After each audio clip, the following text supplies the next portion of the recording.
Entonces vamos a ver acá el concepto de diferencial de selección que nos quedaba pendiente. Progreso genético y cómo estimarlo. Otra forma de estimar el valor de cría, la intensidad de selección, que va a ser un mismo término que vamos a ver, y más tarde los ejercicios de aplicación de ese concepto. Para finalizar, vamos a estimar el progreso genético de una población para diagnosticar el plan de mejora genética mediante casos. Es decir, el progreso genético se calcula para saber cómo va a resultar de mejora genética. Cuando estamos aplicando un plan, un programa de mejoramiento genético, quiero ver si está funcionando. Ok, lo observamos a través del progreso genético. Normalmente, los planes que utilizamos en casi todos se utilizan la selección. Por esa razón es que el progreso genético es la respuesta de la selección. Nos dice qué tan bueno fue el plan que hemos planteado.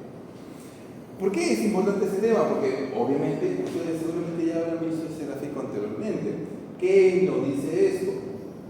En una población de animales, lo que normalmente ocurre para que haya la extinción de las especies es que inicia con un cuello de botella, ¿no? Mayormente la mano del hombre, se desencadenan las enfermedades, se extinguen las especies en la vida salvaje y solamente quedan en cautiverio o semi-cautiverio para luego terminar extintos. Lo que nosotros deseamos es hacer todo lo contrario, pasar de la extinción a la no extinción. ¿Y qué hacemos para eso? Pues lo que siempre buscamos es aumentar el tamaño de la población, mayor cantidad de crías. Aplicamos la reproducción asistida, hacemos una reingeniería de la resistencia a enfermedades, para finalmente mejorar la diversidad genética. ¿Cómo sé que mi plan funciona? ¿Cómo sé que pasar de aquí a acá está yendo por buen camino? ¿O de aquí a acá está funcionando? Pues calculo el progreso genético. Si el progreso genético que calculo está acorde con lo que yo esperaba, ok, continuamos con el plan. Si el progreso genético que calculé no es el adecuado o me sale desfavorable, entonces replanteamos el plan de mejora genética. Eso se puede hacer en el mismo momento que yo planteo el plan, inclusive con simulación.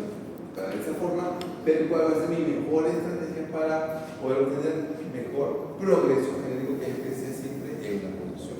Entonces, eso es lo que nosotros hacemos en estos casos. Y para eso tenemos que recordar lo que vimos la primera semana de clase. Habíamos dicho que en una población siempre vamos a tener una media de la población y siempre elegimos los mejorcitos de esa población. Normalmente los que están por acá, aquí, están los mejores animales. De ese grupo hay un promedio también. Ahora bien, esa diferencia entre este promedio y ese promedio se conoce como diferencial de selección, que es lo que vamos a ver ahora. Y este grupo, ¿qué es lo que yo quiero que sea el mejor promedio?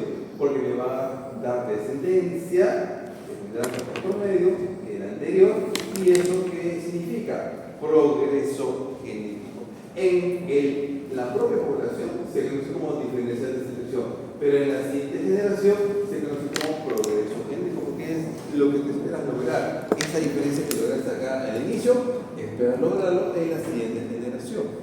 A eso llamamos el progreso genético. Y como ven acá, el cálculo de ese progreso genético va a depender de la heredabilidad y el diferencial de selección. De esa forma es que vamos a calcular este progreso genético. ¿Qué tenemos que hacer nosotros para que ocurra ganancia genética o progreso genético? Aplicamos una estrategia, principalmente la selección. La selección se basa en diferentes criterios. Obviamente, la que más nos interesa es una selección genética, ¿no? Seleccionar en función de su mérito genético. Sin embargo, también está la selección fenotípica. Ahora bien, la selección fenotípica no es la más adecuada porque, como ya hemos visto antes, si selecciona solamente por fenotipo, ¿cuál es el inconveniente? Sus genes. O sea, en el caso que tenga unos genes, o sea, puede ser que sea uno entre 1.000.000. ¿Ya? ¿Puede ser así? Ok, si selecciono por sus genes, o si selecciono fenotípicamente, tengo ahí animales que tienen buenos genes, pero hay poquitos. No, es verdad, sí, es cierto, muy cierto. No todos son perfectos, vamos a encontrar animales que son de menor rendimiento y no tienen tan buena calidad de genes. Pero hay otra razón. ¿Se acuerdan ustedes que el fenotipo es genotipo más ambiente? Entonces, si selecciono solamente por fenotipo, ¿cómo sé que lo que me está dando de fenotipo es debido a la parte genética. Como dice el compañero, muy bien. Es muy poquito lo que vamos a tener, pero de repente tenemos más efecto ambiental. En la práctica, si yo tengo acá animales muy bonitos, buena fibra, buen tipo o buena estética, o no tiene ninguna enfermedad, esto puede ser efecto más ambiental. Entonces, lo que nosotros hacemos en la práctica no es una selección fenotípica, sino lo que hacemos en la práctica es una selección genética. Esa es la que más nos va a interesar. En otras palabras, calculamos el valor de cría de cada individuo para seleccionar por su mérito genético. El fenotipo no trae ese inconveniente. Ojo, estoy diciendo que no es lo más recomendable el fenotipo, pero sí hay casos en donde sí puedo aplicar el fenotipo. El fenotipo me puede ayudar a mí también a escoger a los mejores animales. Que lo dije la semana pasada, ¿se acuerdan? Cuando tenemos un carácter cuyo valor de H es mayor de 0.7 o 70%, ya eso está diciendo quién es el mejor. Basta con esa información. Ya no es necesario calcular lo que es el valor de cría. Pero eso no se da en todos los casos. No en todos los casos tenemos un valor de H mayor de 0.7. Muy poquitos caracteres completos. La selección se basa en caracteres cuantitativos, vamos a basarnos en caracteres de rendimiento principalmente. Son caracteres poligénicos, gobernados por muchos genes, y tiene bastante influencia del ambiente. Eso significa que tiene un componente ambiental que viene ahí. Para saber cómo un carácter está más influenciado por el ambiente, por la parte genética, para eso calculamos, ya saben ustedes, la heredabilidad. La heredabilidad nos dice si un carácter tiene más de genético o más de ambiental. De ahí es importante lo que vimos en su momento, que era heredabilidad. Esa es la importancia que le damos a este caso. Tenemos dos tipos de selección, la selección natural y la selección artificial. Por obvias razones, ya no tocamos la selección natural. Eso ya lo vieron ustedes en su curso anterior. Han visto que por naturaleza, por adaptación de más resistente a un ambiente, o por adaptabilidad se mantienen ya ciertos animales para esa condición de ambiente y a partir de ahí se comienzan a reproducir. En este caso, obviamente, vamos a pasar de largo de la selección natural, que ya se hizo, teoría del darwinismo y todo lo demás, para pasar ahora a la selección artificial. Esta es la que más nos va a interesar. Es la selección que nosotros hacemos. ¿Y para qué? Para pasar de un animal que tiene esas características, que como se dan cuenta es una vaca toda fea, peluda, con cuernos, nada de producción, a pasar a tener ahora una raza que se especializa en un aspecto productivo. En este caso es un Brunswick que va para carne y va para leche. Entonces, lo que tenemos que hacer acá nosotros es la selección artificial. ¿Cuáles son las etapas para el proceso de selección? En los libros ustedes van a encontrar 10 etapas, 5 etapas, 4 etapas, 7 etapas, son variadas. Pero acá vamos a dejarlo todo solamente en 5 etapas. ¿No? Vamos a dejar todo acá la selección en 5 etapas. ¿Cómo empezamos la selección? Primero tengo que definir los objetivos de mi proceso de selección. ¿Esto qué significa? Debo decidir qué quiero mejorar. Por ejemplo, yo quiero mejorar aquí donde yo vivo, quiero mejorar leche ya. Nos vamos para mi objetivo que es cubrir la demanda de leche. O de repente en otro lugar es más la demanda de carne. Ok, mi objetivo se va para carne. ¿No? Entonces primero tengo que definir ese objetivo de selección. ¿De qué depende? Pues maximizar la actividad económica. Es decir, utilizo un objetivo que me haga rentabilidad, me haga ganar plata. Eso es lo que me gusta. ¿Y qué va a depender? Del tipo de producción, si es intensivo o si es intensivo, el mercado, si el mercado te va a pagar por ese producto, la raza, dispongo de la raza para el tipo de ambiente, para el mercado que me está pidiendo. Ese tipo de aspectos son las que tenemos que considerar para definir nuestro objetivo. Supongamos que ya tengo mi objetivo definido, por ejemplo, leche. Ya está, yo quiero mejorar genéticamente para leche. O de repente estoy en la sierra y quiero fibra de alpaca. Ok, me concentro solamente en la parte de fibra. Ahora que ya definí los objetivos de selección, ahora entran ya los criterios de selección. Elijo los caracteres. Los criterios son los caracteres. Si decidí mejorar para leche, Entonces tengo que ver si evalúo producción de leche por campaña, kilogramos de grasa en la leche, proteína en la leche. Si elige fibra, ¿qué voy a medir? Peso de diámetro de fibra, uniformidad, longitud de mecha. Tengo varias opciones. No son los únicos caracteres, solamente es un ejemplo. Tengo acá como 25 caracteres, un montón de caracteres. Entonces, tengo que decidir cuáles caracteres son los que vamos a trabajar nosotros para hacer nuestro plan de mejora genética. Normalmente se toman muchos esfuerzos para elegir los caracteres, pero en el mejoramiento genético principalmente son dos cosas que debemos considerar: que el carácter sea muy heredable y que tenga mucho valor económico, ¿no? Eso es lo principal que nosotros hacemos para poder elegir los caracteres: que tenga buena heredabilidad y que económicamente pues me pague bien por ese carácter. Además está la facilidad de medir, que sea barato, que tengan instrumentos y todo lo demás, pero principalmente nos basamos en la heredabilidad del carácter y también en su valor económico, que es lo que tenemos que buscar. Ya elegí los caracteres, ya sé qué caracteres voy a evaluar para elegir a los animales. Ahora tengo que registrar todo el rendimiento de los animales en fichas. Entonces ya tenemos ahí los registros genómicos y productivos. Es decir, tengo que registrar los nacimientos, quién es papá, quién es mamá, registro todo eso de los animales y también su registro productivo. ¿Por qué registro la parte genealógica? Porque yo quiero saber quién es pariente de quién y no quiero aparear entre parientes y no saltar la consanguinidad. Y la parte productiva, porque nosotros queremos ver acá cuánto vende cada animal y en base a ese rendimiento sacar el famoso valor de cría, ¿no? Que es lo que buscamos siempre para seleccionar los animales, el valor de cría. Entonces ya tenemos a todos los animales con sus registros. Perfecto. Ahora que cada animal tiene sus registros, ahora lo que tenemos que hacer es elegir a los mejores. ¿Y cómo elegimos a los mejores? Los evaluamos. Y acá tenemos diferentes formas de evaluar a un animal. Tenemos acá evaluación visual por prueba de progenie, por prueba de rendimiento, prueba de progenie, evaluación poblacional y la evaluación genómica. Luego de hacer estas evaluaciones, sacamos el valor de cría y determinamos cuál es el mejor.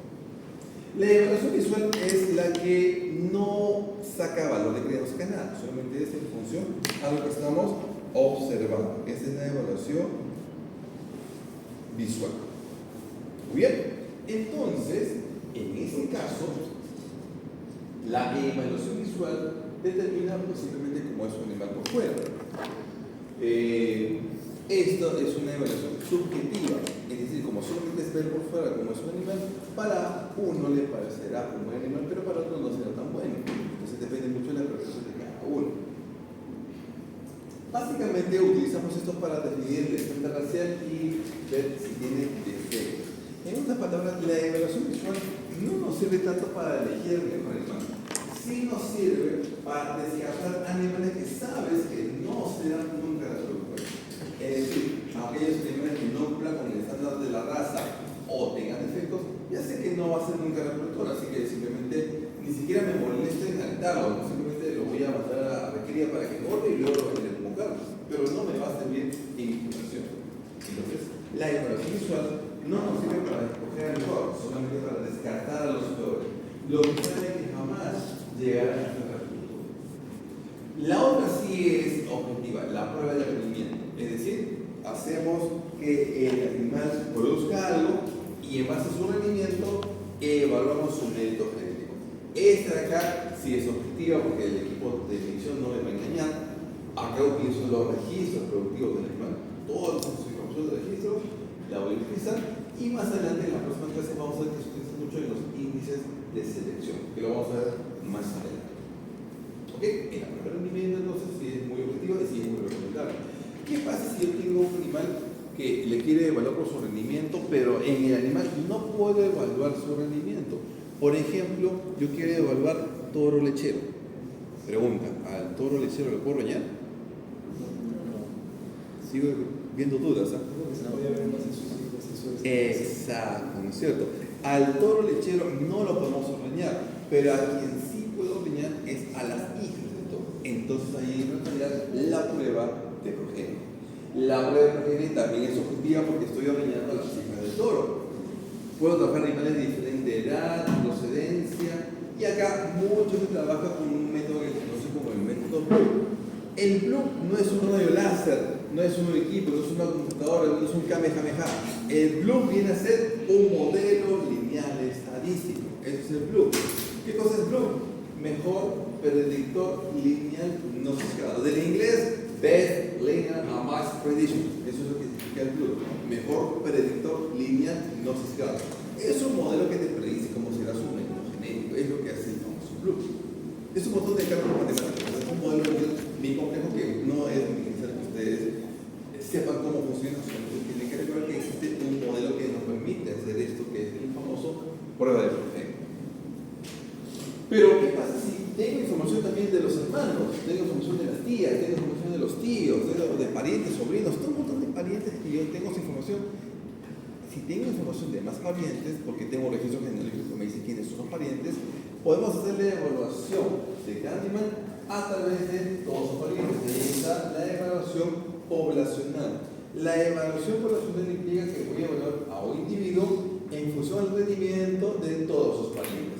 Aquí es full estadística porque es un punto de información y es full análisis de Blue para poder hallar el valor de mérito genético. Y finalmente, lo más avanzado, la evaluación genómica. Eso se aplica bastante aquí, en Maculo. Ustedes cuando escuchen un toro genómico, significa que es un toro que se ha evaluado por su genoma. ¿Y qué significa esto?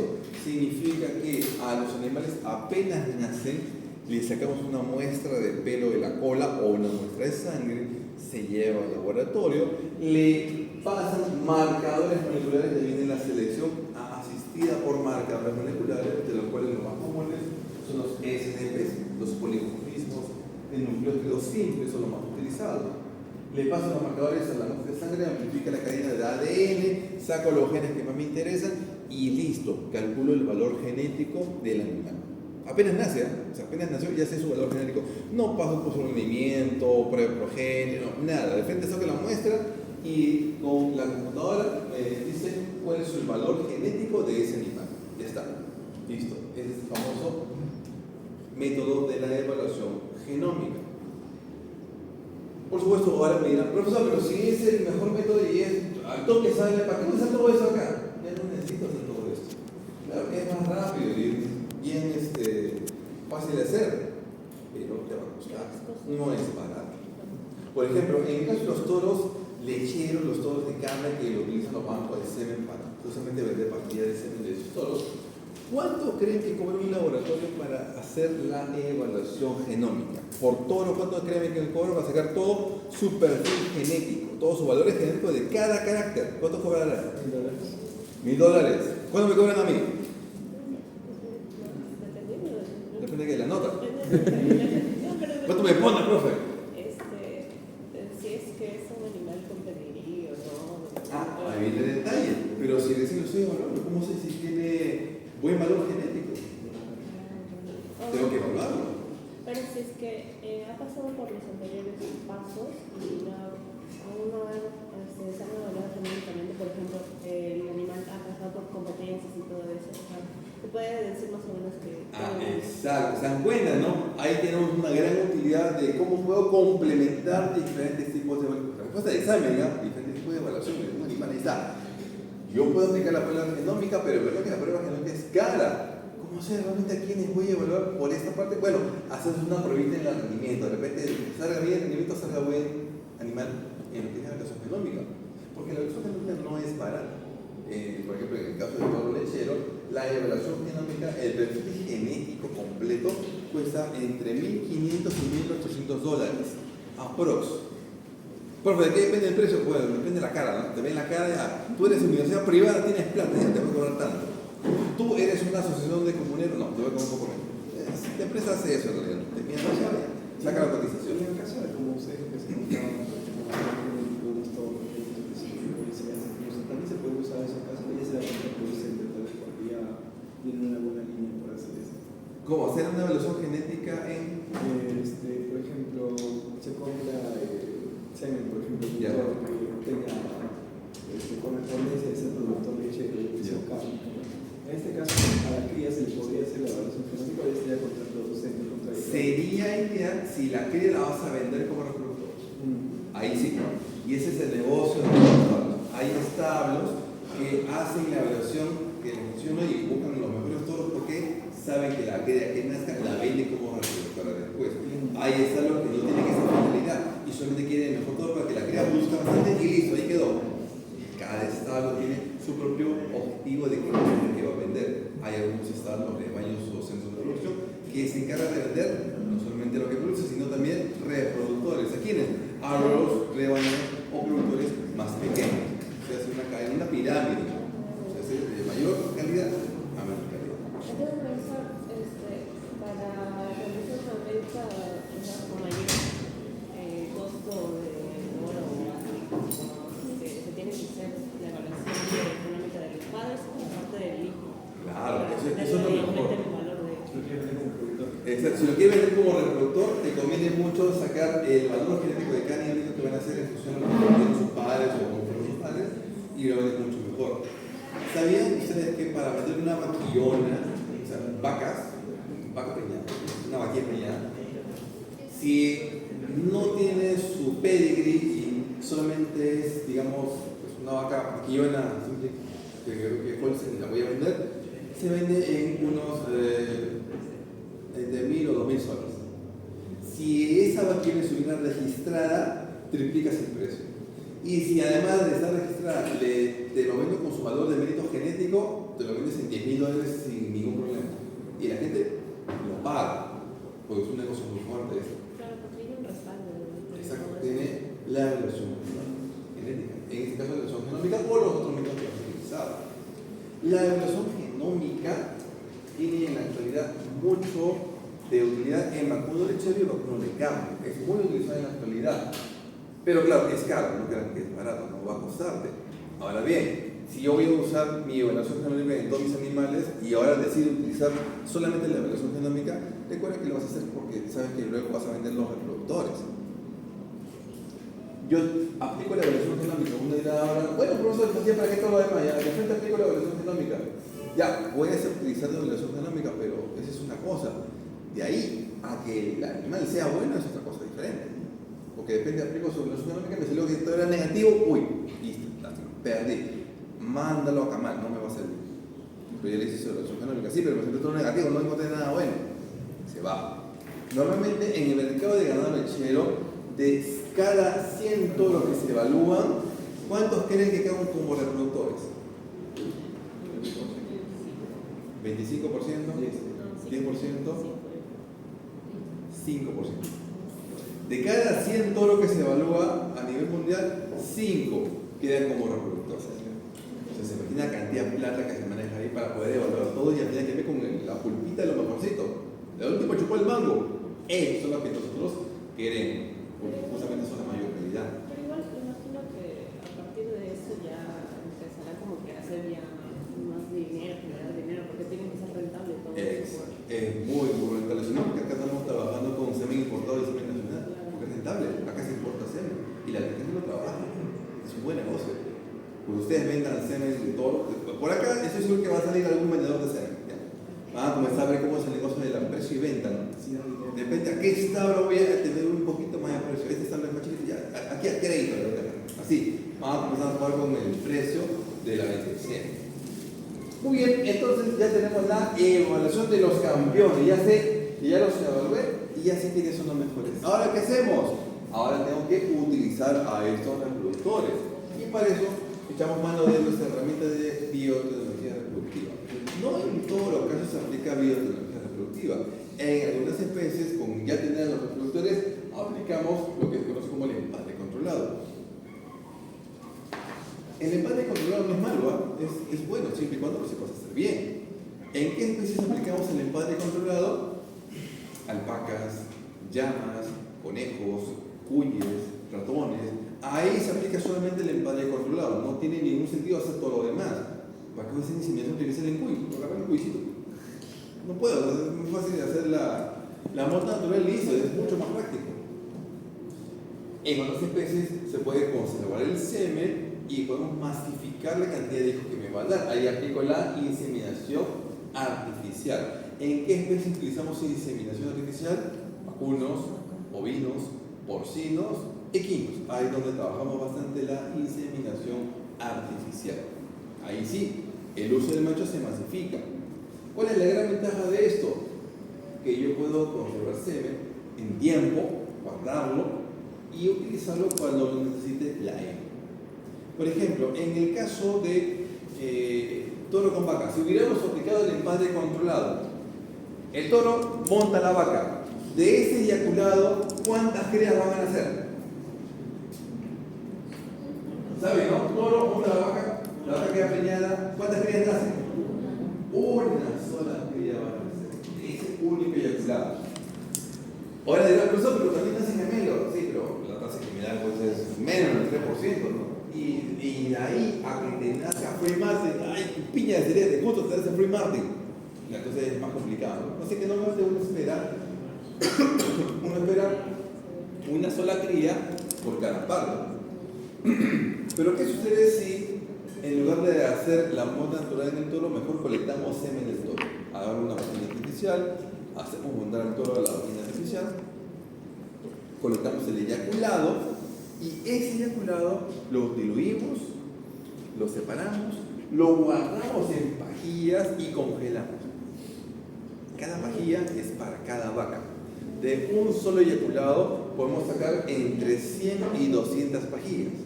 O sea, de un solo eyaculado puedo inseminar entre 100 y 200 vacas. Tengo para 200 hijos. ¿Se dan cuenta? Masificas el uso del reproductor. En un solo eyaculado puedo sacar más cantidad de crías. Y puedo congelar y vender a Puno, a Arequipa, a Cusco, por todos lados lo puedo llevar. Esa es la gran ventaja del uso del semen congelado por inseminación artificial. Lo utilizan vacuno, ovino, porcino, equino, caprino por ahí también lo utilizan. Pero igual, el macho obtiene 200 hijos y la vaca, ¿cuántas crías me sigue dando? Una sola cría por cada parto. ¿Qué pasa si yo quiero masificar el uso de la hembra? Ya masifiqué el uso del macho, ahora lo utilicemos a más a la hembra. Yo no quiero que me dé una sola cría en cada parto, yo quiero que me dé más crías por cada parto. Bueno, la vaca no es una marrana, no puede, es imposible, no lo puede hacer. ¿Qué es lo que hacemos acá? Conservar embriones, aplicamos la transferencia embrionaria.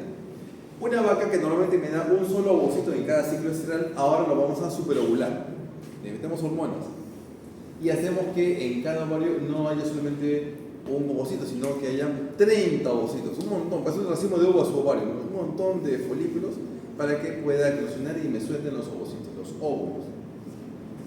Entonces, le aplicamos hormonas, la vaca ovula, 30 óvulos, la inseminamos con una pajilla de semen y me queda preñada cada ovocito, cada óvulo me da un embrión. O sea, tendré en la vaca 30 embriones. Pregunta, ¿la vaca podrá llevar a término los 30 embriones? No, imposible, lo va a reventar, no es una coneja, no es una marrana, es imposible, no lo va a poder lograr.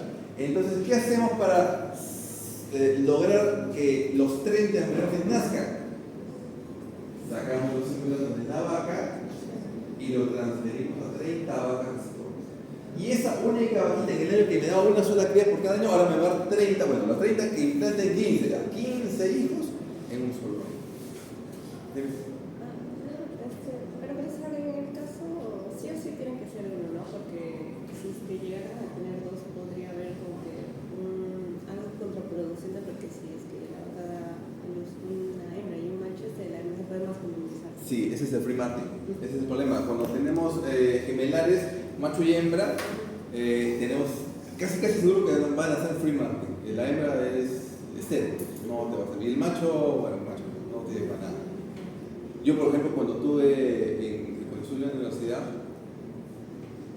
ustedes no sé si le dan animales cuando están en cursos de producción. Cuando estamos en los cursos de producción, allá donde yo estudié, cuando llevé producción de leche, o sea, curso de producción de vacuno de leche. A cada grupo, a ustedes les dan trabajo encargado, ¿no? Allá a cada grupo nos dan una vaca preñada. ¿Para qué? Para que cuando nazca la cría, bueno, nos encargamos de la vaca antes del parto, durante el parto y después del parto alimentar el biberón de la cría. De todo el ciclo con la condenada cría ahí. Vaca y cría, darle comer, preparar su alimento, darle su biberón a la cría todos los días, hacer eso, una chambaza, ¿ok? Todos los grupos tuvieron su vaquita. Mi vaca de mi grupo parió gemelas. Era doble chama todavía, ¿eh? dos hembritas nacieron. Gemelas. Justo mi grupo. ¿Quién pagó pato? Yo, porque yo era el que más se quedaba en la universidad haciendo todo eso. Yo le daba el biberón, la cuna, una chambaza. Pero bueno. Si nace dos machitos o dos hembritas es buena hora, pero si nace machito y hembrita, free market. Menos mal que no salió free market en el mío. Dos hembritas que se lograron y vivieron buen tiempo. Bastantes años se quedaron las hembritas. Pero ¿qué pasa si quiero maximizar ahora todo? Ahora yo quiero obtener crías más pronto. Ahí trabaja la fertilización in vitro, que es conservar ovocitos. Una ternera, ¿a partir de qué edad comienza a ciclar? Comienza a producir óvulos. ¿A partir de qué edad? 2 años, no, 2 años es madre. 12 meses, no. ¿Ah? Más o menos 6, 7 meses ya comienza a ovular la ternera. Claro, ya la primera, ya cuando está comenzando a ciclar, a los más o menos 6 o 7 meses ya está comenzando a ciclar. En edad humana es como si comenzara a los 11 o 12 años de edad, en edad humana. A los 6, 7 meses ya está ciclando. Pregunta, ¿a los 7 meses a la ternera la pueden inseminar? No, es imposible, es muy chiquita. Profe, pero ya está ciclando, podemos aprovechar. No, pero es muy chiquita, la cría va a morir, ¿no? Y siente que se vuelve la ternera antes. Entonces, no podemos hacer eso de tan pequeño. Entonces, ¿qué es lo que hacemos si quiero sacarle cría lo más pronto posible? Como ya está comenzando a ciclar, le quito los ovocitos, los óvulos, placa Petri, coloquemos espermatozoides, fertilización in vitro, o sea, en placa, creamos los embriones y ahora los transferimos a vacas receptoras. Y la ternerita bien chiquitita ya está logrando crías muy temprana edad. Aceleramos mucho más el progreso genético. ¿Está? La utilización de la parte reproductiva aplica aquí, en esta diapositiva. Acelera toda la parte de mejora genética. Todo el progreso genético se hace mucho más rápido. Bien, entonces esas son las etapas del proceso de selección. Hasta acá, la parte difícil. Ahora viene la parte fácil. ¿Cómo yo voy a saber si los animales que estoy seleccionando son buenos con respecto a la población? O sea, ¿cómo sé qué tan buenos son con respecto a toda la población? Para saber eso, calculamos el famoso diferencial de selección. ¿Qué es el diferencial de selección? Es lo mismo que decir beneficio selectivo promedio o logro. Es una medida de superioridad de los progenitores seleccionados. O sea que si me dice que es superioridad, es una diferencia. Es la diferencia entre el promedio fenotípico de los individuos seleccionados y el promedio de la población. Y está muy relacionado con un concepto que vamos a ver que es el de intensidad de selección. En otras palabras, el diferencial de selección es como su nombre lo dice, es la diferencia entre el rendimiento de los seleccionados menos el promedio de la población. Nada más, eso es diferencial de selección. Eso me dice a mí qué tan buenos son los reproductores con respecto a los demás. Es lo que nos dice el diferencial de selección. Por ejemplo, yo tengo acá que calcular el diferencial de selección en padres y madres. Acá tengo datos de toros y vacas para el carácter de peso al año. ¿Cuántos toros tengo acá? Uno nada más. Su peso 960. ¿Cuántas vacas tengo? Tengo 2, 940 y 932. El promedio para peso al año en la población es de 900 libras. ¿Cómo calculo el diferencial de selección para machos? Bueno, solo tengo uno, ¿no? 960 menos 900, ahí está. Más 60 libras es el diferencial de selección en machos. En el caso de madres, acá está. En el caso de madres, como solo tengo 2, aplico un diferencial de selección para cada una. 940 menos 900, 932 menos 900, promediamos y me da más 36 libras. Ya está. Diferencial de selección en machos y en las hembras. Si queremos saber el diferencial de selección y la población, promediamos los dos. Porque recuerden ustedes, mitad papá, mitad nada más, promediamos. Y listo, tenemos el diferencial de selección de la población. Si les preguntan cuál será el diferencial de selección para los terneros o crías que vamos a lograr, en ese caso también promediamos los dos, porque cuando hablan las crías que quiero lograr, es lo que me da papá y mamá. O sea, mitad y mitad es un universal. Aquí, un toro ya. Ganancia diaria promedio, otro carácter, 2.65 libras. Y tengo 3 vaquitas de 2.55, 2.65 y 2.75. Ahora me dicen que el promedio para todos los es 2.55 y para la vaca 2.45. ¿Cuál será el diferencial de selección para los 3 terneros que se planean producir? Ah, ya. Si me están diciendo eso significa que yo quiero el promedio de los dos. Para todos, facilito, ¿no? 2.65 menos 2.55, 0.10. Ya está. Para vacas, son 3 vacas. Ahí está. Diferencial de selección de una, la otra y la tercera. Promediamos, queda 0.20. Como me piden los terneros que se van a producir, o sea, es el promedio de producción.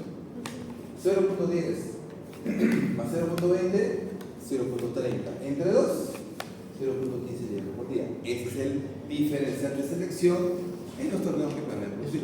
¿Qué es lo mismo que decir el diferencial de selección de la población? No, es lo mismo. Bien. Entonces, como se dan cuenta, facilito el diferencial de selección. Solamente resto el promedio de padres y el promedio de la población. Ya está. Eso es todo. ¿Se acuerdan que la vez pasada vimos lo que era valor de cría? Le dije, ¿no? Una nueva formulita. Valor de cría era la actividad por rendimiento del individuo menos el promedio de la población. También se llama población contemporánea. Ese es para calcular valor de cría. El valor de cría se calcula para cada individuo. Cada individuo tiene su propio valor de cría. Con esa información, yo también puedo saber el rendimiento de la gente y cómo eso será tan bueno con respecto a toda la población. Eso se llama progreso genético. El progreso genético es la heredabilidad por rendimiento promedio de los padres, o sea, papás y mamás, menos el promedio de la población contemporánea. Es lo mismo que está acá. Eso acá es lo mismo que lo que está acá. Es lo mismo. Entonces, ahora, para calcular el progreso genético de una población, multiplico la heredabilidad, que ya saben cómo calcularla, y lo multiplico por esa diferencia, que viene a ser el diferencial de selección. Entonces, ya tenemos acá que progreso genético es igual a heredabilidad por el diferencial de selección. Ya está. Eso es progreso genético. Y es sencillito, ¿no? Son 2 cositas nada más, porque me permite a mí calcular el progreso genético. Este es el progreso genético por generación, es decir, esto es lo que vamos a ganar en cada generación. Gracias a mi plan de mejora genética, ¿cuánto en rendimiento gano en la siguiente generación? Pregunta, ¿el progreso genético puede ser negativo?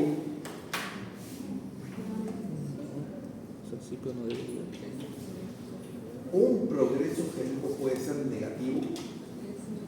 Para que el progreso genético sea negativo, este o este deben ser negativos.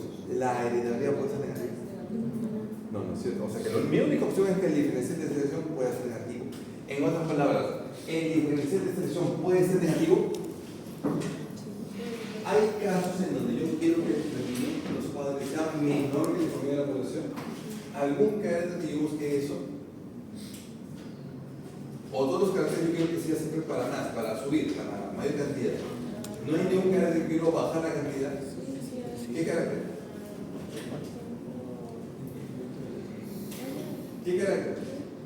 El temperamento. Agresividad, por ejemplo. Yo quiero bajar la agresividad. Ya, listo. Yo quiero que el promedio de los padres sea menor que el de la población contemporánea, obviamente. Diámetro de fibra. Yo quiero que el promedio de los padres sea menor que el promedio de la población. También. El diámetro de fibra, yo quiero bajarlo. O la espesor de grasa dorsal. Yo quiero que esta gente tenga menos cantidad de grasa. También hace que el diferencial de selección sea negativo. Entonces, el progreso genético puede ser negativo, dependiendo si el diferencial de selección también es negativo. Como se dan cuenta, aquí el rendimiento promedio de los padres menos el promedio de la población multiplicado por la heredabilidad, si separamos cada papá y cada mamá en la ecuación, es como si calculáramos el valor de cría. pocas palabras, el progreso genético también viene a ser valor de cría de papaces más valor de cría de mamaces entre dos. Ahí está. Eso también viene a ser el progreso genético, ¿no? Promedio de los valores de cría de papás y mamás. La única diferencia entre estas dos fórmulas es esto. Aquí el rendimiento del individuo, eso me da valor de cría. Acá el rendimiento de los padres, eso me da progreso genético por generación. ¿Cuánto ganaré en la siguiente generación? Bien, entonces ya sabemos acá el cálculo de valor de cría y también sabemos acá el cálculo del progreso genético. Facilito, muy sencillo. Pero como sé que ustedes son muy empeñosos y les encanta la matemática, hay diferentes formas de calcular el valor de cría. Hay diferentes formas y fórmulas. Yo puedo calcular el valor de cría por ejercicios repetidos de un animal, rendimiento de sus hermanos, sean los hermanos o hermanos completos, por antecesores, papás, abuelos, bisabuelos, o por los hijos, o sea, por prueba de género. La primerita, valor de cría por registros repetidos. ¿En qué caracteres voy a aplicar esta formulita? En caracteres donde yo tenga registros repetidos. Ejemplo de caracteres que tengan registros repetidos. ¿Qué caracteres se repiten en la vida de un animal? Y lo puedo medir varias veces.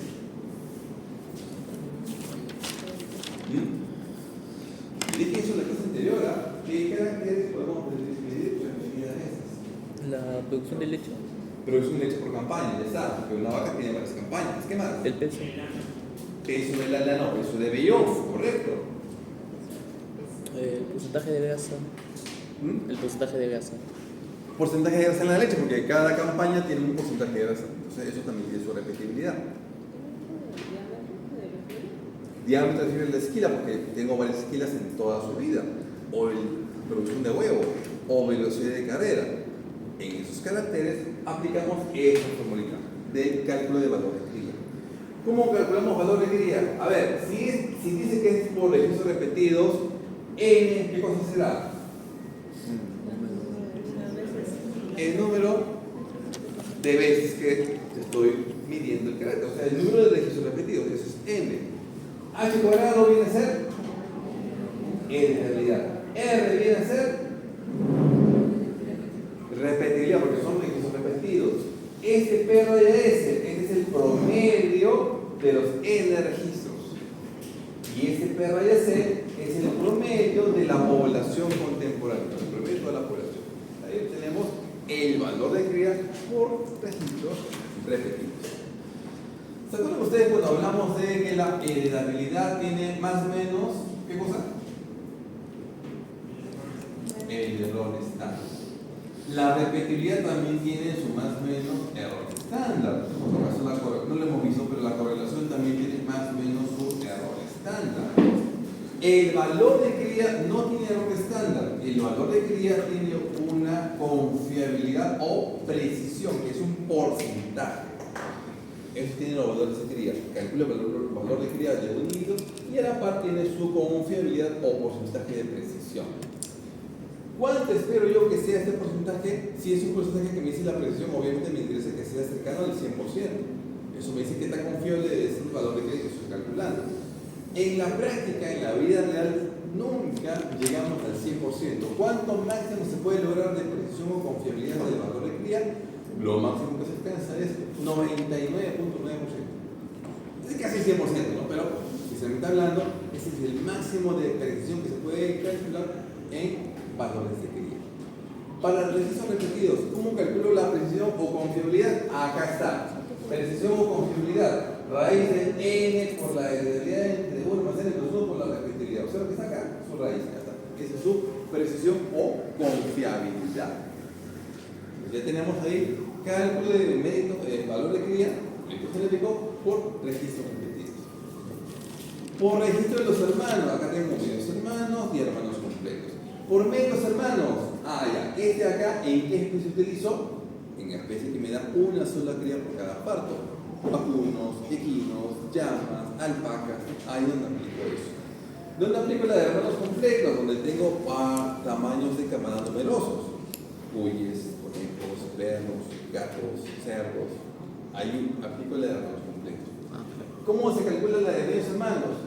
Ahí está, n. ¿Qué vendría a ser n? Si tenemos 5 medios hermanos y yo quiero el valor a uno de ellos, n, ¿cuánto sería?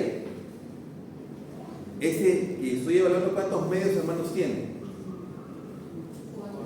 4. N sería 4 medios hermanos. Ese sería el n. N de la Se mide por los hermanos, ¿no? Claro, si estamos evaluando a un individuo en función de sus medios hermanos, y yo sé que ese individuo tiene 4 medios hermanos, n será 4. No solo los hermanos, No, n no, sus medios hermanos. N vale 4, aquí es la actividad, 4 n de su actividad. Este acá es el promedio de los n medios hermanos. Y el acá, promedio de la población contemporánea, junto con su precisión. ¿Ya está? Siguiente, hermanos completos. Allá, n sería el número de hermanos completos que tiene un individuo. Si decimos que están naciendo 10 lechones y quiero sacar el valor de cría de un lechón, n ¿cuánto sería? 9 hermanos completos. Ya está. Heredabilidad, heredabilidad, c cuadrado. Ese acá es el promedio de los n hermanos completos y el promedio de la población. Y acá su fórmula de confiabilidad o precisión. Pero además de eso agregamos ¿qué cosa? Dice aquí c cuadrado. ¿Qué cosa es c cuadrado? Es el efecto ambiental común entre hermanos completos. Eso es raro que lo encontremos entre medios hermanos, porque entre hermanos completos es donde comparten al inicio su vida y puede haber un efecto de rendimiento de un hermano sobre otro hermano. Por ejemplo, en el caso de los lechones, yo quiero hacer la evaluación del valor de cría por peso de sete, pero los lechones están viviendo con sus hermanitos. Pregunta, ¿los hermanos afectan el ambiente de otros hermanos? Sí, Claro que sí, afecta su rendimiento. Entonces, un hermano o hermana puede afectar el rendimiento del otro. ¿Y eso por qué?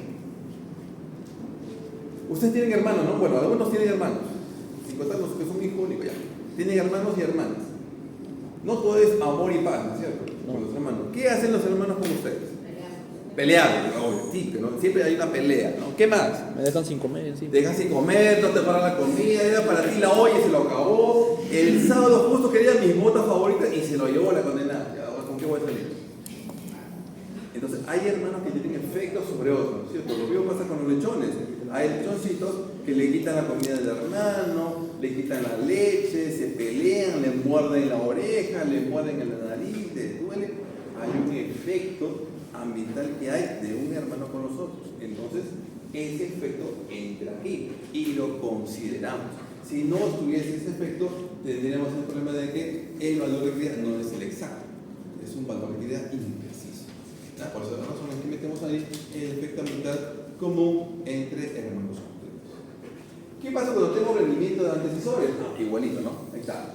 Tengo rendimiento de papá, mamá, abuelo, bisabuelo, tatarabuelo, etc. Ahí está. Valor de cría será n. ¿Qué cosa será n? El número de registros de los antecesores.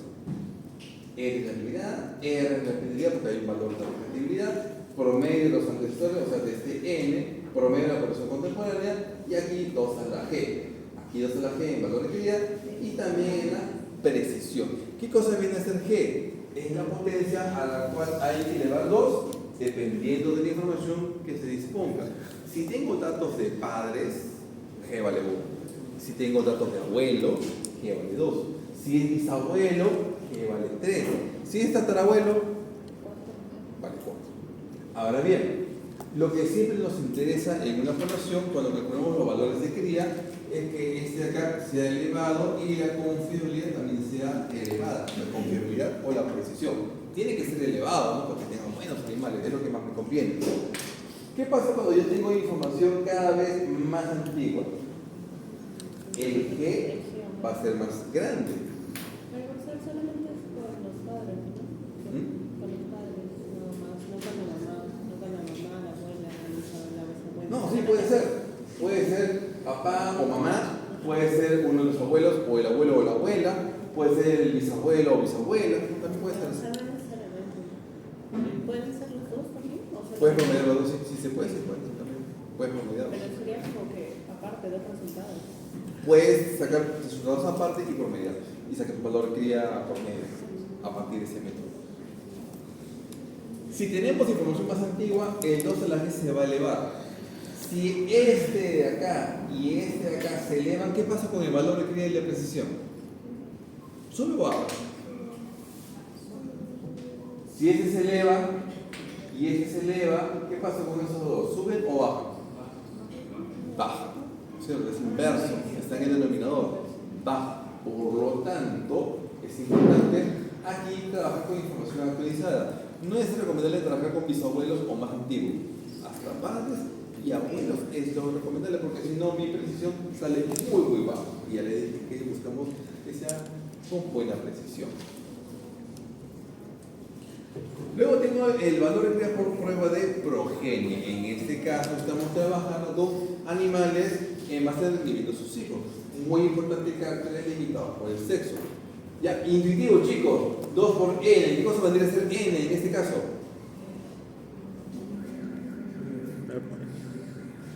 Si es por prueba de progenie, n son los hijos, la cantidad de hijos que estoy evaluando.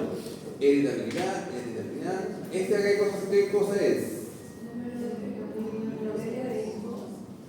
El promedio de rendimiento de los n hijos. Ese es el promedio de rendimiento. Y el acá viene a ser el promedio de la población contemporánea. Listo, ya lo tenemos. Ya tenemos el valor de cría y acá tenemos la precisión de ese valor de cría. ¿Cómo es que se va a calcular? Pero no solamente tenemos estos métodos, también yo puedo hacer otra cosa más. ¿Se acuerdan ustedes el mérito genético o valor de cría de un individuo? ¿Cuánto tiene de papá y cuánto tiene de mamá? Mitad y mitad, ¿no es cierto? 50-50. Entonces, el valor de cría de un individuo lo puedo sacar promediando el valor de cría de papá con mamá. Si conozco el valor de cría de papá y de mamá, podemos sacar el valor de cría de un individuo. Y para eso tenemos 3 casos. Caso A, cuando conozco el valor de cría estimado de ambos padres. Caso B, el valor de cría estimado de uno de los padres, normalmente papá. Y el caso C, cuando conozco el valor de cría de papá y abuelo materno. Tengo 3 casos en los que yo puedo estimar el valor de cría. Caso A, pues muy fácil, ¿no? Valor de cría de papá más valor de cría de mamá entre 2. Aquí está, 30 más 10. 30 entre 2, 20. 30 más 10. 40, Entre 2. 20. 20. Ese es el valor de cría del individuo. Ya está. Facilísimo, ¿no? Solamente es promediar. El caso B, valor de cría cuando conozco solamente de uno de los padres. En este caso papá. Valor de cría de papá más 30. Valor de cría de mamá no lo conozco. Cuando no lo conozco, aquí le vamos a colocar un valor de cría de 0. ¿Qué significa valor de cría 0? ¿Eso qué significa? ¿Que la vaca no pesa nada a los 400 días? No creo, ¿no? ¿Qué significa un valor de cría 0? No. Desconocido no. No desconocido tiene un valor de cría, pero digo que es 0. Asumimos que es 0. ¿Qué significa un valor de cría 0? Recuerden que nos decían los valores de cría. Se cree que el valor de cría nos dice cuánto de rendimiento esperan los hijos de un animal con respecto al promedio de la población, ¿no es cierto? Eso no dice valor de cría. Un valor de cría de 0, ¿qué me dice? ¿Ah? No, si tiene su rendimiento, claro que tiene un peso, ¿ah? Sí tiene peso, pero no se sabe de la procedencia. No, sí, ya te he dicho que no 0%, yo asumo que es 0, ya te di un valor de cría 0. ¿Qué significa un valor de cría de 0? Recuerden, el valor de cría me dice cuánto será el rendimiento de los hijos del individuo con respecto al promedio actual. Si digo que es 0, ¿eso qué significa? El rendimiento va a ser el mismo que la población. Eso significa que esta vaca me va a dar crías que ni suben ni bajan del rendimiento promedio de la población, es el mismo. O sea que estamos asumiendo que su rendimiento es el promedio. Ese es el valor de cría de 0. Entonces, 30 más 0. ¿Alguien dijo 0? 0. 30 más 0, 30. entre 2, 15. 15, ahí está. Ese es el valor de cría, entonces, de este tamaño. Y tercer caso, conozco el valor de cría de papá y del abuelo materno, pero no conozco ni de la abuela ni de la mamá. Aplicamos lo que acabamos de decir hace un momento. Valor de cría del abuelo más 8. Valor de cría de la abuela no lo conozco, asumimos 0. 8 más 0, entre 2. Ahora tengo el valor de cría de la mamá. 30 más 4, entre 2. Ya está. Ese es el valor de cría de el hijo. Entonces, en función de los valores de cría de los papás, podemos calcular el valor de cría también de los hijos. Es una forma muy sencilla de hacer simplemente un promedio. Simplemente el promedio aritmético muy sencillo. Ok, entonces ya hemos visto cómo calcular progreso genético, cómo calcular el valor de cría en los individuos. Ahora viene nuestra última parte, la intensidad de selección. ¿A qué se refiere lo que de intensidad de selección?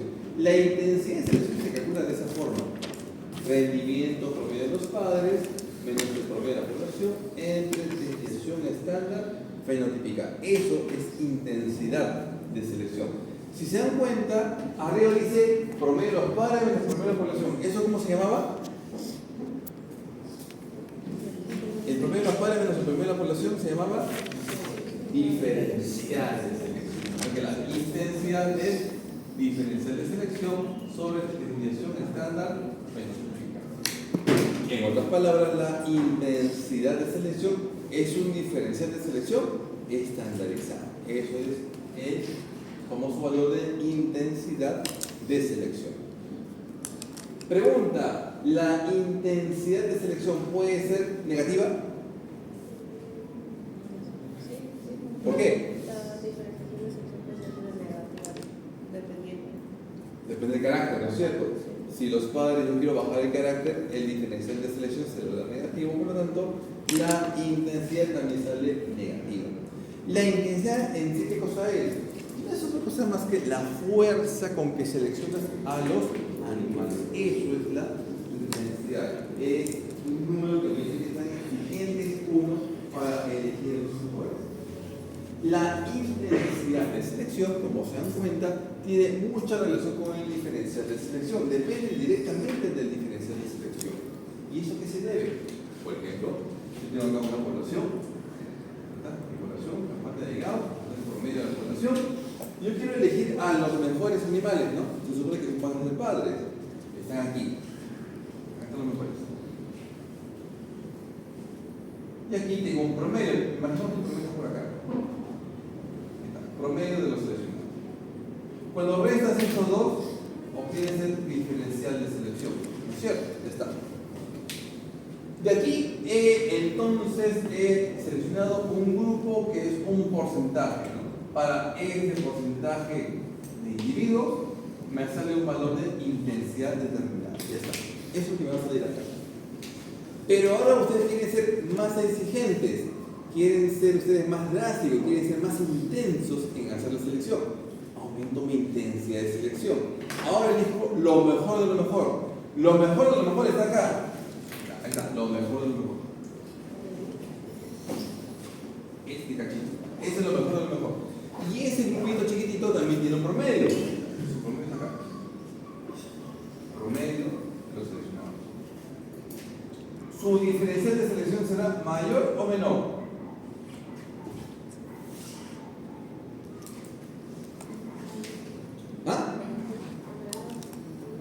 A ver. Este y este es, con respecto a este, mayor diferencial de selección. Entonces, para tener mayor diferencial de selección, he reducido el porcentaje de seleccionados. Eso hace que se incremente la intensidad de selección. La relación es inversa. A más porcentaje de seleccionados, menos intensidad. Y al revés también. Si yo soy más exigente, reduzco el porcentaje de seleccionados, eso hace que se incremente la diferencia de selección, o sea que este se eleva, por lo tanto la intensidad también se va a elevar. Se eleva la intensidad de selección. La intensidad de selección puede ser positiva o negativa, depende del carácter. La intensidad de selección es un número sin no tiene unidades. No se miden en kilogramos, micrómetros, porcentajes, no. Es un número sin unidades. Solamente me dice qué tan fuerte es la selección de los animales. Y ya está. Con eso determino el valor de intensidad de selección, que lo vamos a ver ahorita, que se utiliza también para calcular progreso genético. Pero para calcular la intensidad de selección necesito diferencial de selección y definición estatal fenotípica. Necesito estas dos. Profe, pero en mi rebaño no tengo ni el diferencial de selección ni la definición estatal, no tengo ninguno de esos datos. Ah, bueno, pero sí conozco el porcentaje de seleccionados. De los que nacen, profe, me quedo con 20% y esos son mis reproductores. Ah, si sabes el porcentaje de seleccionados, lo puedo relacionar con la intensidad, lo relacionamos. ¿Y cómo se relaciona? Hay una tablita fácil de memorizar en donde ustedes tienen acá los porcentajes de seleccionados y aquí tenemos la intensidad de selección. Y es una tabla armada. Por ejemplo, si yo selecciono al 90% de los animales, ahí está, 90% su intensidad 0.195, bajita, esa es su intensidad. Ahí está, más porcentaje, menos intensidad. Yo soy más drástico, selecciono al 2% de los animales, 2% está, acá está, 2%, intensidad 2.4, mayor la intensidad, ahí está. Si no tengo esa información, no importa, con el porcentaje de seleccionados yo puedo estimar la intensidad de selección. Pero ojo, la tabla te da valores de intensidad, pero no el signo. ¿Cómo le voy a colocar el signo? Pues fácil. Si tú quieres incrementar el carácter, ponle signo positivo. Por ejemplo, si yo selecciono el 90% de los animales, para 90% es 0.195, casi 0.2. Pero como quiero incrementar, porque es el carácter de peso vivo, te pongo acá signo positivo. En cambio, ¿qué pasa si yo quiero bajar el carácter? Por ejemplo, para el diámetro de fibra que yo quiero bajarlo. Selecciona al 90% de los mejores. 90% está aquí, igual, casi 0.2, pero como quiero bajar el carácter, acá va a ser negativo. Ese es nuestro valor de intensidad de selección. Entonces, ya sabemos acá cómo estimar la intensidad de selección a través del cuadrito. ¿Y por qué hago eso? Porque sabemos que hay una relación entre el porcentaje de seleccionados y la intensidad. Baja el porcentaje, sube la intensidad. Es una curva asintótica. Los valores de intensidad de selección no se disparan tampoco a la de infinito. Normalmente tiene valores entre 0 y 3 o entre 0 y menos 3. Puede haber 3 punto y tanto, 4, ¿no? Pero ustedes no van a encontrar una intensidad de 18.500 y tanto, no hay ese tipo de intensidad. Cuidado, en el examen, cuando la gente calcula intensidad, aparece ahí 18.000, 4.000. ¿En qué momento sacado ese dato? Está recontra mal. No puede pasar de esos valores. Son valores referenciales. No son tan altos. Así que recuerden que son unos valores que uno va a tener en cuenta. Ahora, se dan cuenta también de que aquí he calculado el progreso genético por generación. Ahí está, progreso genético por generación. Heredabilidad por diferencial de selección. Pero yo puedo separar de esta fórmula y otra fórmula nueva. Si despejamos diferencial de selección aquí es igual. ¿Este cómo pasa allá? ¿Cómo pasa este al otro lado? Multiplicando, o sea, va a ser diferencial de selección intensidad por definición externa científica. Por lo tanto, esto lo reemplazo acá. ¿Y qué me va a dar? Ahora me va a dar que el progreso genético es igual a heredabilidad por intensidad de selección por definición externa fenotípica. Ahí está. Otra forma de calcular progreso genético por generación. Pero además de eso, yo sé que la heredabilidad es igual a ¿qué cosa? Varianza aditiva sobre varianza fenotípica, ¿no es cierto? Entonces, eso de acá lo puedo expresar aquí. Entonces, el progreso genético es igual a heredabilidad. Pero la heredabilidad mejor lo voy a poner de otra forma. No lo voy a poner así nada más. ¿Saben que la heredabilidad es varianza aditiva entre varianza fenotípica? Entonces, vamos a colocarlo en ese sentido. Varianza aditiva simple varianza fenotípica. Se entiende que esto es varianza aditiva, ¿no es cierto? ¿No? Esto es varianza aditiva, ¿correcto? Sobre varianza fenotípica por intensidad por desviación estándar fenotípica. Ya está, ya lo coloqué. Algebraico, ¿se va algo?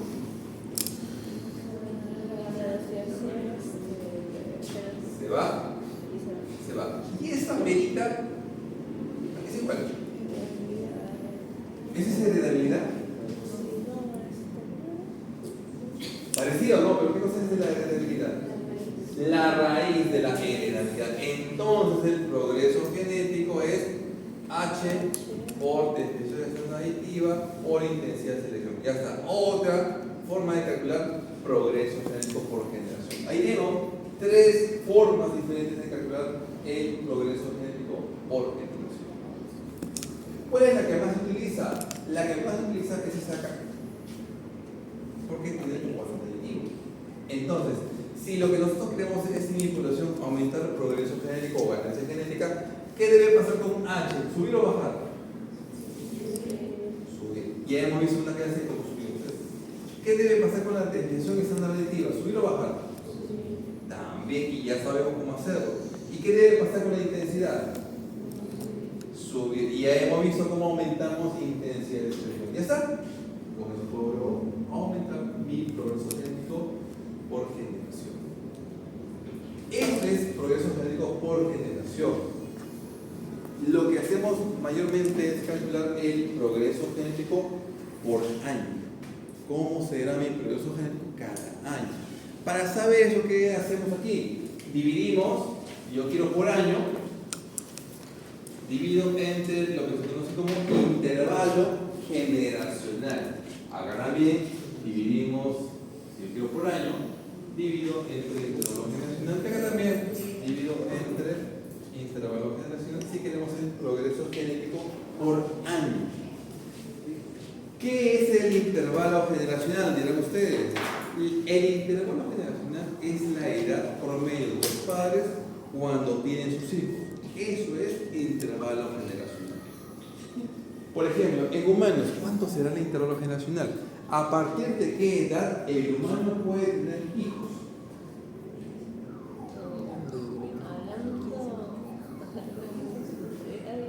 Antes no se puede. Entonces, ¿a partir de qué edad el humano puede tener hijos? ¿Algún papá acá? ¿Papá? 25. ¿No? ¿Papá? ¿Papá? ¿Hay papá? ¿Tienes papá? ¿No hay papá? ¿Seguro? No hay papá. Mamá tampoco. Ya. Entonces, no hay ninguna mamá orgullosa. Entonces, mamá. No quiero levantar la mano. Entonces, ¿tienes papá? ¿Usted lo conoce? ¿Es papá? Ahí está papá. Jovencito todavía. Entonces, ponerle el ejemplo a su compañero. 20 y tantos años. 25 no sería el promedio más o menos. ¿No puede tener hijos antes?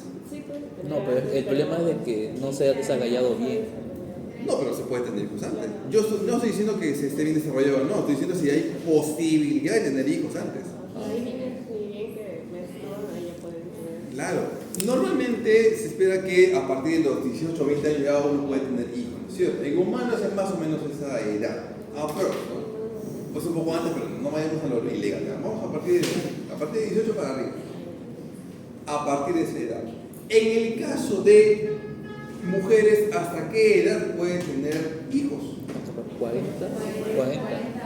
Depende, ¿no? 40, 45, por ahí de repente 48, exageran, no, porque depende de la cantidad de óvulos que uno tenga, ¿no? Eso es relativo. En el hombre, hasta que pueda, ¿no? O sea, hasta que puede tener hijos, si no vienen a melcochita, ¿no? Entonces, en el caso de hombre, pues hasta los 80 años es posible, ¿no? Y es que puede. Entonces, entre 18 y hasta los 80, promedio en humanos es más o menos 33 años, 32, 33 años. Ese vendría a ser el intervalo generacional, la edad promedio que tienen los padres para tener los hijos. Promedio. En caballo de paso, el intervalo generacional es de 8 o 9 años. Porque la yegua comienza a tener crías a los 4 años y hasta los 14 o 18 años. Más o menos es 9 años. En el caso de vacuno lechero, el intervalo generacional es de 5 años. En alpacas, 7 años. En ovinos, 3 años. En caprino, no, usted tiene que ser caprino. En cuyes, será año y meses, ¿no? En ratones ya son meses. En moscas, ya semanas, ¿no? Es mucho más corto. Cada especie tiene su propio intervalo generacional. Si el intervalo generacional es muy elevado, ¿qué pasa con el progreso genético anual? Si el intervalo generacional es elevado, ¿qué pasa con el progreso genético anual? Chicos, si este se eleva, ¿qué pasa con este? ¿Ah? Disminuye. Entonces, ¿qué debo hacer para que este se incremente? ¿Qué pasa con el intervalo generacional? Debe bajar. ¿Y cómo hacen ustedes para que en una población baje el intervalo generacional? ¿Cómo la harían? Aumentar el intervalo generacional. No, tú quieres bajar el intervalo generacional. ¿Cómo harían ustedes para que disminuya qué? El intervalo generacional. Por eso, ¿cómo bajo intervalo generacional? ¿Cómo bajamos intervalo generacional en una población? En otras palabras, ¿cómo reduzco la edad promedio de los padres cuando tienen sus hijos?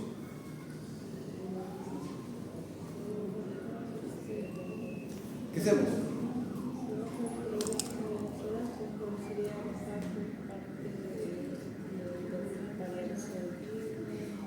¿Qué hacemos? Chicos, veterinarios, ¿qué hacemos para bajar la edad promedio de los padres para que tengan sus crías?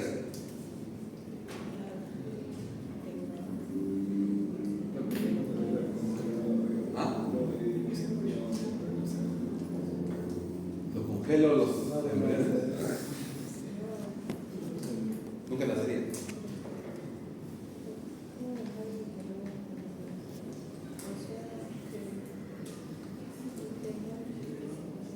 Si en mi población tengo puros animales viejitos, ¿eso es bueno o malo? ¿Por qué? Aumenta el intervalo generacional. Entonces, ¿qué harían ustedes? ¿Retirar a los viejitos? ¿Ah? ¿Retirarlos? Vendo animales viejos y me quedo siempre con los jóvenes. Eso siempre se hace en toda población animal. No te conviene mantener animales muy viejos porque te aumenta el intervalo generacional. Y ese intervalo te baja el progreso genético anual. Por esa razón, apenas ya los animales están llegando a su etapa adulta y su etapa máxima de producción, vendo. No me lo quedo. No, pero es mi matoncita, es la que se acerca cuando la llamo, me da besitos, yo le di biberón desde chiquita y ya tiene como 15 años. Bueno, si quieren manténla y todavía le sacan cría, pero sabes que eso tiene una cosa contraproducente que te eleva, te baja, mejor dicho, progreso genético anual. Entonces, en un gato productor realmente lo que hacemos siempre es mantener padres jóvenes. Siempre hacemos eso, mantener a los padres jóvenes. Entonces, ¿cómo calculo el intervalo generacional? Más fácil, en una población, intervalo generacional de papás más intervalo generacional de mamá entre 2. Y con eso tengo el intervalo generacional de la población. Para poder calcular el progreso genético anual. Pregunta. Supongan que los contratan en un gato productor de ovinos. Y el propietario le dice, ¿sabe qué, doctor? Tengo ahorita un cálculo de intervalo generacional. El intervalo generacional es muy amplio. Está muy viejito. Hoy día lo calculé. Y te contrato hoy día. Doctor, yo quiero que mañana me baje el intervalo generacional de mi población. ¿Se puede o no se puede? Mira, te voy a pagar $5,000 si mañana lo bajas. ¿Se puede o no se puede? De un día para otro, ¿puedo bajar intervalo generacional de mi población? ¿Cómo?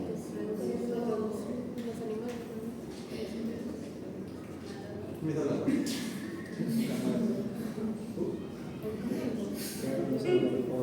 hablando? Muchos dibujos. ¿Ah? al cabal llegar a nosotros. Claro, por supuesto. Mañana mismo temprano, antes de que llegue el dueño, vendo los viejitos. Y lo vuelvo a calcular. Y listo, bajé intervalo generacional. $5,000 para imaginario, ¿no? Igual, estás en un pasaje Lima, Cusco, Lima. A pie.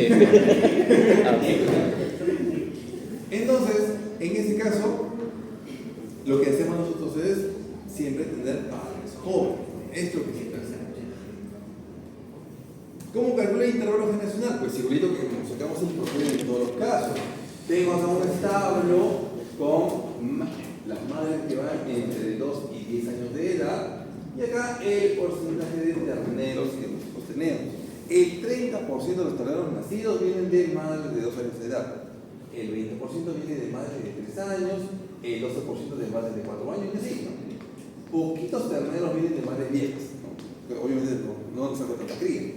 Lo mismo con papás, todos. Vacas y toros. ¿Cómo calcula el promedio? En madres, como sacamos la nota del curso, ¿no? Multiplicamos la edad por el porcentaje 0.3 más 3 por 0.2 más 4 por 0.2 y así. Multiplico y luego sumo. Y eso me va a dar el promedio. En este caso, 4.26 años en el caso de vacas. Para papás igualito.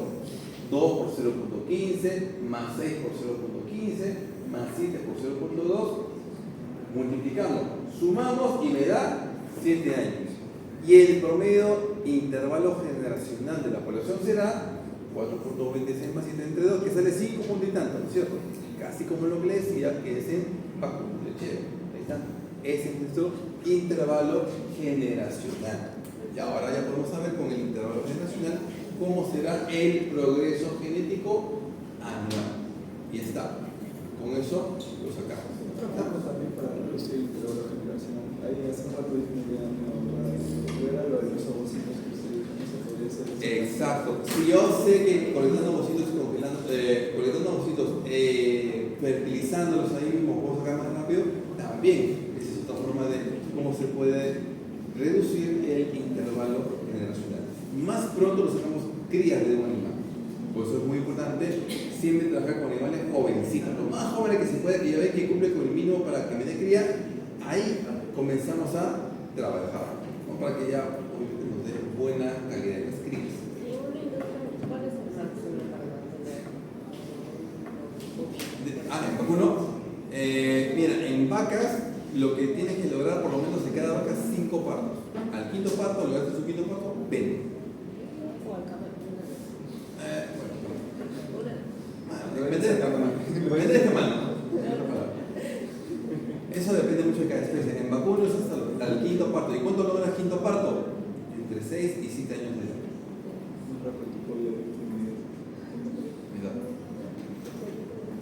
En resumen, tenemos varias formas de predecir el progreso genético anual. Ahí está una forma, otra forma, otra forma. Pero también ahí está la cuarta forma. Como habíamos dicho que el progreso genético también es por medio de valor de cría, acá también hacemos lo mismo. Valor de cría de papá, mamá, entre 2, entre papá y mamá, entre 2. Pero como acá es entre 2 y aquí entre 2, se elimina el 2 y solo nos queda esa fracción de sumas para obtener el progreso genético anual. Y ya con esta información, ahora podemos sacar un buen rendimiento. Sabemos ahora cómo será el rendimiento de las crías que van a vivir en la siguiente generación y podemos saber cómo nos va en nuestra población. ¿Se acuerdan que es para diagnosticar cómo le va el rendimiento a mi siguiente generación? Para eso nos sirve el progreso genético. Bien, entonces ya estimamos el progreso genético y ya hemos visto los métodos para el cálculo con la información que tengamos disponible. ¿Qué fórmula le voy a dar? Solamente le doy esta fórmula, nada más. Ustedes ya saben cómo sacar esta acá y esta acá. Ya saben cómo sacar esa fórmula en caso de que les tenga que sacar. Para sacar el progreso. Bien chicos, nos vemos.